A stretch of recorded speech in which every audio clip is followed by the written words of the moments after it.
President Joe Biden বলেছেন যে Iran ইসরায়েলে প্রায় 181টি ক্ষেপণাস্ত্র নিক্ষেপ করার পরে ইরানের পারমাণবিক স্থাপনায় ইসরায়েলের সম্ভাব্য প্রতিশোধমূলক হামলাকে তিনি সমর্থন করেন। মঙ্গলবার ইরানের হামলার পর ইরান ও ইসরায়েলের মধ্যে উত্তেজনা বেশি, যা ইসরায়েল বলেছিল যে বেশিরভাগই তার ক্ষেপণাস্ত্র প্রতিরক্ষা ব্যবস্থা দ্বারা প্রতিহত করা হয়েছে। ইরান বলেছে হামাসের রাজনৈতিক নেতা ইসমাইল হানিয়া, হিজবুল্লাহ নেতা হাসান নাসরাল্লাহ এবং ইরানের revolutionary guards corps commander brigadier general Abbas নীলফ্রুসানের হত্যাকাণ্ডের প্রতিক্রিয়া ছিল এই বা সীমান্ত গ্রামে ইরান সমর্থিত হিজবুল্লাহ সন্ত্রাসী অপরাধ বলে অভিহিত করার পাশে ইসরায়েল লেবাননে স্থল হামলার ঘোষণা দেওয়ার পরেও এর আক্রমণ হয়েছে। মার্কিন যুক্তরাষ্ট্র বারবার ডিএসকেলেশনের আহ্বান জানিয়েছে এবং গাজায় ইসরায়েল ও ফিলিস্তিনি সশস্ত্র গোষ্ঠী হামাসের মধ্যে যুদ্ধবিরতির বিষয়ে দীর্ঘস্থায়ী আলোচনার নেতৃত্ব দিয়েছে, কিন্তু এখনও পর্যন্ত সফল হয়নি। বাইডেনের ও ভাইস প্রেসিডেন্ট কমলা হ্যারিসের সাথে উত্তর ক্যারোলিনায় হারিকেনের ক্ষয়ক্ষতি জানতে সফরের সময় এসেছিল।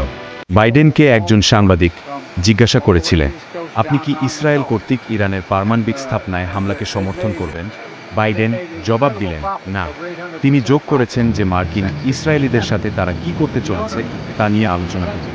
তিনি আরও বলেন যে তিনি অন্যান্য G7 দেশের নেতাদের সাথে পরামর্শ করেছেন এবং তারা সবাই একমত যে ইসরায়েলের সাড়া দেওয়ার অধিকার আছে, তবে তাদের আনুপাতিকভাবে প্রতিক্রিয়া জানানো উচিত।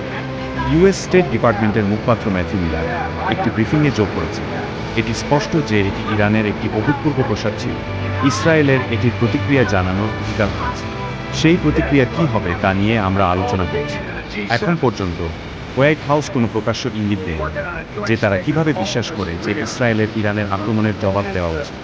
মঙ্গলবার একটি ভিডিও বার্তায় বাইডেন বলেছেন যে তার নির্দেশে এই অঞ্চলে মার্কিন সামরিক বাহিনী ইরান থেকে নিক্ষেপ করা ক্ষেপণাস্ত্রগুলিকে গুলি করতে সহায়তা করেছে।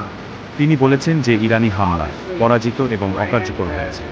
এটিকে আমাদের প্রত্যাশিত নির্লজ্জ আক্রমণের বিরুদ্ধে পূর্বাভাস ও রক্ষা করার জন্য মার্কিন যুক্তরাষ্ট্র এবং ইসরায়েলের মধ্যে নিবিড় পরিকল্পনার একটি প্রমাণ বলে অভিহিত করা হয়েছে। কোনো ভুল করবে না, মার্কিন যুক্তরাষ্ট্র ইসরায়েলকে সম্পূর্ণরূপে সমর্থন করছে, বাইডেন যোগ করেছে।